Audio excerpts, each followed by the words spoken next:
Hi മക്കളെ, അങ്ങനെ Christmas exam കഴിഞ്ഞു. പക്ഷെ നിങ്ങളൊക്കെ എന്താണ് ടെൻഷൻ ഇല്ലാത്തുന്ന ഒരു കാര്യം ക്രിസ്മസ് എക്സാമിൻ്റെ ഇടയ്ക്ക് സംഭവിച്ചിട്ടുണ്ട് അല്ലേ? എന്താണത്?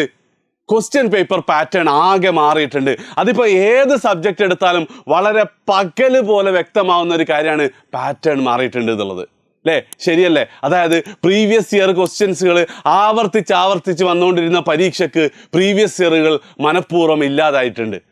NCERT ടെക്സ്റ്റ് ബുക്കുകളിൽ നിന്നും അതിലെ ഓരോ വരികളൊക്കെ അടർത്തിയിട്ട് ചോദ്യം വന്ന് തുടങ്ങിയിട്ടുണ്ട്.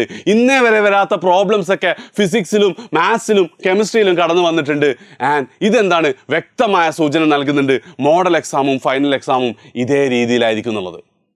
ഇത് ശരിയോ തെറ്റോ എന്നുള്ളതൊക്കെ അവിടെ മാറിക്കണം. ഞാൻ കുറേ ആൾക്കാർ എന്തുണ്ടാവും, ഇത് നല്ലതല്ലേ, NCERTയിലെ ചോദ്യം തന്നെയല്ലേ വരുന്നത്, എല്ലാവർക്കും സെയിം അല്ലേ എന്നൊക്കെ ഇങ്ങനെ പറയുന്നുണ്ടാവും. പക്ഷേ ഇവിടെ എന്തുണ്ട്, വളരെ വ്യക്തമായിട്ട് എന്താ പറയുക, പറ്റിക്കപ്പെട്ട ഒരു കൂട്ടരുണ്ട്. അത് നിങ്ങളുടെ ടീച്ചേഴ്സാണ്. കാരണം എന്താണെന്ന് വെച്ച് കഴിഞ്ഞാൽ, ഇപ്പം എഡ്യൂപോർട്ട് 2020 തുടങ്ങിയ മുതൽ ഞാൻ കുറേ അഡ്വൈസൊക്കെ സ്വീകരിക്കുന്ന ഞങ്ങളൊരു ഫിസിക്സിൻ്റെ സാറുണ്ട്. മൂപ്പരുടെ നോട്ട് എന്ന് പറഞ്ഞാൽ അന്നത്തെ ലെവലിൽ ഒരു നീറ്റ് ലെവൽ നോട്ട്ബുക്കാണെന്നാണ് പറയാം.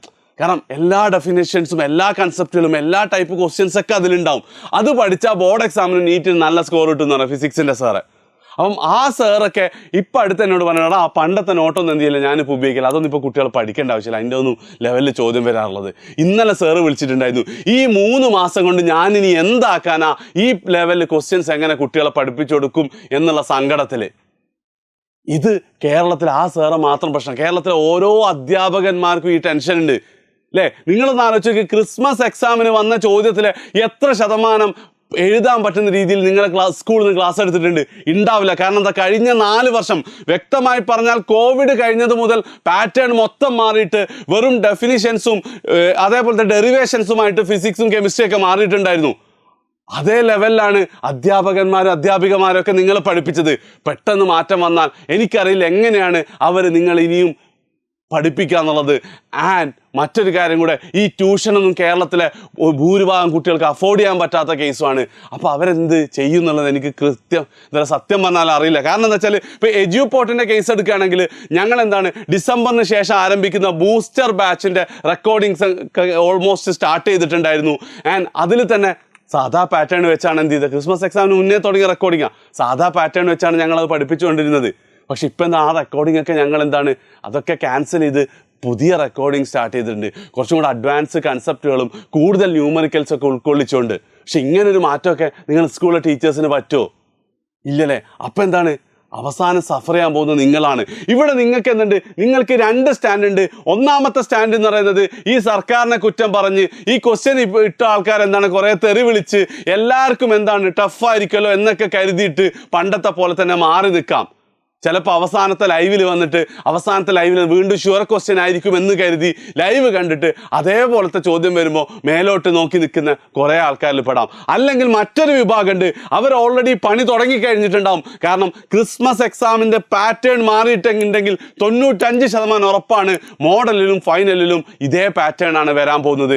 അതുകൊണ്ട് തന്നെ നമ്മൾ പഠിക്കുന്ന പാറ്റേണും മാറണം, നമ്മൾ മാറണമെന്ന് തീരുമാനിച്ചിട്ട് മാറി തുടങ്ങിയ ആൾക്കാരുണ്ടാവും. അവരൊരു പക്ഷേ പുതിയ ബാച്ചുകളിലേക്ക് ജോയിൻ ചെയ്തിട്ടുണ്ടാവും, അല്ലെങ്കിൽ NCERT ടെക്സ്റ്റ് ബുക്കൊക്കെ തുറന്ന് വെച്ചിട്ട് വായിച്ച് തുടങ്ങിയിട്ടുണ്ടാവും. ആൻഡ് അവസാനം റിസൾട്ട് വരുമ്പോൾ അവർക്ക് നല്ല മാർക്കും സ്കോർ ചെയ്യും, നല്ല കോളേജുകളിൽ അവർ അഡ്മിഷൻ എടുക്കും. മക്കളെ, +2 കുട്ടികളെ സംബന്ധിച്ച് പറയുകയാണെങ്കിൽ ഒരു കാര്യം ഞാൻ 100% പറയാം, നിങ്ങൾ സയൻസ് ആയിക്കോട്ടെ, കൊമേഴ്സ് ആയിക്കോട്ടെ, ഹ്യൂമാനിറ്റീസ് ആയിക്കോട്ടെ, ഇനി അങ്ങോട്ടുള്ള ദിവസം ഈ രണ്ടാമത് പറഞ്ഞ കൂട്ടരെ പോലെയാണ് നിങ്ങൾ പഠിക്കുന്നതെങ്കിൽ അത് നിങ്ങൾക്ക് +2 മാത്രമല്ല മാർക്ക് ഉണ്ടാക്കി തരാൻ പോകുന്നത്. +2 കഴിഞ്ഞിട്ട് നിങ്ങൾ എങ്ങോട്ടേക്ക് പോവുകയാണെങ്കിലും അത് നിങ്ങൾക്ക് യൂസ്ഫുൾ ആവും. നിങ്ങൾ നീറ്റിന് പോവാണ്, നിങ്ങൾ JEEക്ക് പോവാണ്, നിങ്ങൾ CUET എഴുതുകയാണ്, അല്ലെങ്കിൽ നിങ്ങൾ CAക്ക് പോകണം, അപ്പോഴൊക്കെ ഡെപ്തിൽ പഠിക്കൽ ഇമ്പോർട്ടൻ്റ് ആണ്. അത് നിങ്ങൾക്ക് ഇപ്പം തന്നെ പഠിച്ച് ശീലിക്കാൻ പറ്റും. ഇനി ഇതൊന്നും ഞാൻ പോകുന്നില്ല, ഞാൻ +2 മാർക്ക് നോക്കിയിട്ടുള്ള വല്ല കോഴ്സിനാണ്, പാരാമെഡിക്കലിനാണ്, അല്ലെ നാട്ടിലെ ഡിഗ്രിക്കാണെങ്കിൽ നിങ്ങൾ ഇങ്ങനെ പഠിച്ചാൽ നിങ്ങൾക്ക് മാർക്ക് കൂടും,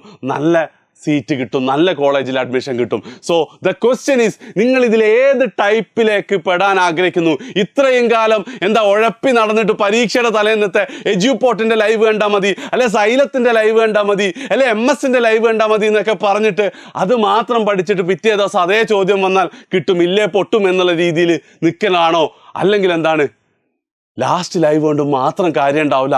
ആദ്യമേ പഠിച്ചു പോയിട്ട് അവസാനത്തെ ലൈവ് ഒരു റിവിഷനായിട്ട് കരുതണം എന്നുള്ള രീതിയിലാണ് നിങ്ങൾ കരുതുന്നെങ്കിൽ ഏത് കൂട്ടത്തിൽ പെടുന്നുള്ള നിങ്ങൾ പറയാം. ഒന്നാമത്തതാണോ രണ്ടാമത്തോ അതിനനുസരിച്ചിരിക്കും 5 വർഷത്തിന് ശേഷം നിങ്ങൾ എവിടെ എത്തുമെന്ന് തീരുമാനിക്കുന്നത്. So decision is yours.